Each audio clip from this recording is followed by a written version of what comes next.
just to start, the chairman's obviously written a letter coming out, I guess, disappointed with the results, but strongly supportive of the, I guess, the coaching group and the leaders in place. I mean, is that a boost for you? How did you sort of feel about that letter? Yeah, look, I've obviously been in constant communication with the board and Ben and Ben Mafia and Braids, and we're always communicating. So yeah, it was really pleasing. And if any of our members haven't read it, it's a really good one to read, and gives a good insight into what we're about and where we're going. And I think from my perspective, I really have a strong belief in what we're doing. There's been things that haven't gone our way. We've obviously just heard from Brady about our injury list. It's not ideal, and we've been throwing a few spanners there. But ultimately, what we're trying to achieve is sustained success, and I strongly believe that we can do that. And I'm not wavering from that, and I've got a real belief in the group and the club and where we're going. How difficult does it make it for you, Rhyce, as coach, when you have such a long injury list? Because obviously you want to hold players to standards, and I imagine it restricts making calls on unforced changes, I suppose. Yeah, I think any club in the situation that we're in would find it really difficult, and we're no different. When you've got the quality of players that we have out at different periods of time, we haven't been able to get the guys together to play together consistently throughout this period, and that makes it really tough. And I can't shy away from that. But also, we're really disappointed in the way we've been playing, and we've got to make amends for that. And we feel as though we're doing everything possible. It still hasn't turned, but I've got a strong belief again that it will. And I know that the guys are doing everything they can, we're doing everything we can, and we've just got to make sure we transfer that onto the park. And again, tomorrow's another great opportunity for us to turn the wheel the other way. Have there been times though, Rhyce, where you've wanted to drop a player and you simply haven't been able to because of the injury toll? I won't go into specifics about selection, but obviously with the injuries, we are our hands are tied a little bit with that kind of stuff, and I think it's hard when you've got so many. And but again, we're confident when we run out in the field that we'll give our best and play the style of footy that we want to, and we just haven't done that. And we've got to own that, but we've also got to do something about it. Rhyce, just on the potential for a review, do you think that's really the only option when you've got that high number of guys missing? Oh, look, we're going through what's happened and how we can get better, and we ask questions all the time, and our staff have been great, and the open and honesty that we've shown throughout this period is I'm really comfortable with. So, look, I don't think we'll be jumping to conclusions or anything like that. We just want to get the best result, and I feel as though hopefully over the next couple of weeks we start seeing the fruits of those conversations. What's the biggest thing you need to turn around in the short term, Rhyce?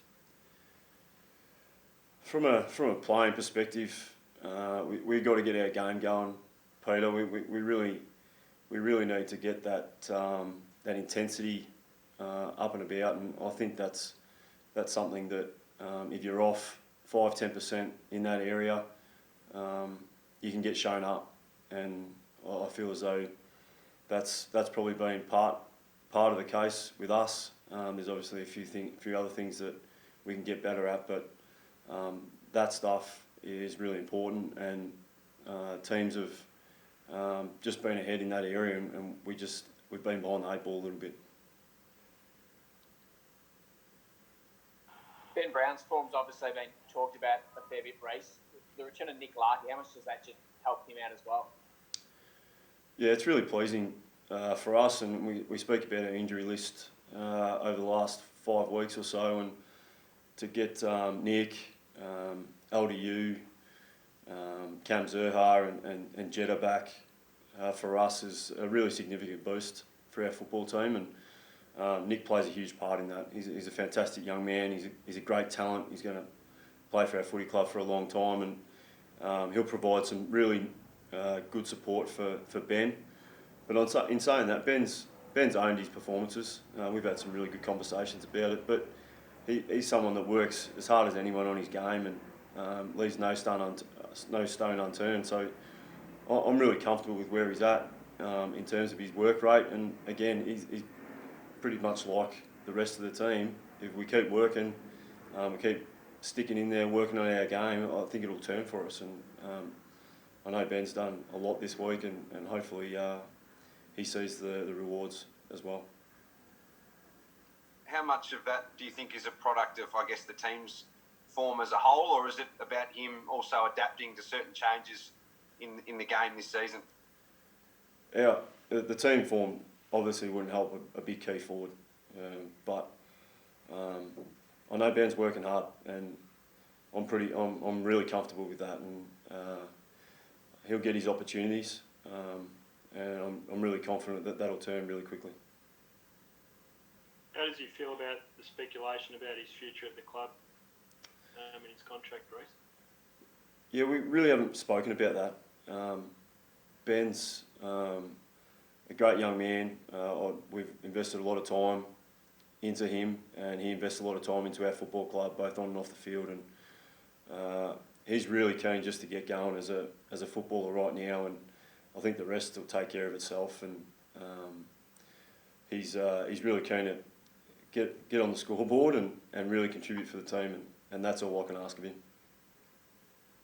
Saw Damien Barrett reporting, he's obviously got some North Melbourne connections, about Ben being actively shopped around. Does that frustrate you when you hear that, or do you ignore it? How do you respond to that sort of stuff? Yeah, we've probably got a bit more important things to worry about up here at the moment. But yeah, it doesn't really worry me, and I don't think it affects Ben too much anyway. So that's cool. Given the long injury list, Rhyce, how do you plan to manage the compressed phase of the season, short breaks and so on? Yeah, it's a great question, and we've actually gone to work on that this week, and it's going to be a really interesting time. But I think that the squad mentality will come into play, and that's where if we can start getting some bodies back, it'll really help our availability throughout that period, and that's really important because we're not going to have the same team essentially throughout that time, and we're going to have guys ready, and to have guys ready, we need them available. So we get them back and prepare as best we can, but you're going to have to change the team, change the squad every week throughout that period. We've got 2 4-day breaks back to back, so we've got to make sure that we're at full capacity, and if that means we have to rest 1 or 2 blokes, then we have to do so. Speaking of guys getting an opportunity during that period, Madge Actor, he's back I think 4 weeks now and hasn't managed to get back in. Can you give us an update on where he's at with his footy? Yeah, Madge is. It's been great to see Madge consistently out on the park. He's played in a couple of scratch matches. We chucked him in the ruck to get some match fitness. It's been pretty difficult to get the full exposure to game time because of the nature of the environment we're in at the moment. But he's training hard, and he'll certainly come into calculation at some stage. But we just got to make sure that he's 100% right and ready to go. And he's just not quite there yet, but he's not far off, and he's been really good in his attitude towards his training. So it's a body issue, hasn't quite recovered, or his form's not quite back to where you want it to be? What's the... No, I think when you come off a long period of time, Mark, that you need to get that continuity in your footy, and especially with Madge, he needs that, and we've just been able to provide that over this period, and we just want to get him primed because we want to give him the best chance to succeed. Rhyce, I wanted to ask you about Kyron Hayden's clash. Does he get the coach to potentially approach that situation differently? Or, I mean, obviously we all admire his courage, but we don't want to see him get killed. Yeah. Oh, what's your approach? Yeah, well, it gives you the hairs on the back of your neck stand up when you see stuff like that, and especially in a time where we're not going that great, but the commitment that he showed on numerous occasions the other night was fantastic. But also there is a safety aspect to it, and the technique probably wasn't 100% right, and we'll work through that with him. But his commitment to our team and his teammates was first class, and I'm really proud of the turnaround that Kyron's made. He's jumped up in our books, and I couldn't be happy with the way he's going. And we've made sure this week that we've ticked all the boxes with him and made sure he's absolutely clear, because he's going to be an important part of what we do in the second half of this year. Rhyce, you obviously rode a wave of, I guess, momentum when you first took the job, and it's your first more sort of difficult period that you've had to deal with as a senior coach. How do you deal with that from now as a senior coach in terms of your messaging and keeping things positive, and how have you sort of dealt with that from week to week? I think there's got to be a little bit of perspective in this situation, and we're disappointed with where we're at as a footy team, and we're not playing great footy, but we're doing everything we possibly can to right that fact. It is a difficult time, but I just try and do the right thing by my players, my staff, and the footy club and our members. So whatever that is and whatever it takes, I'll try and do that and try and achieve the best result for us. But we're lucky enough to be still in a job. We're lucky enough to be working, and lucky enough to get out in the field. So we've just got to make the most of those opportunities. And I've been told that I can't change, so I've got to put a smile on my face every day and get out of bed and have a crack. And that's what I do. And I love it. AFL footy's like this. I've done it for 20 plus years.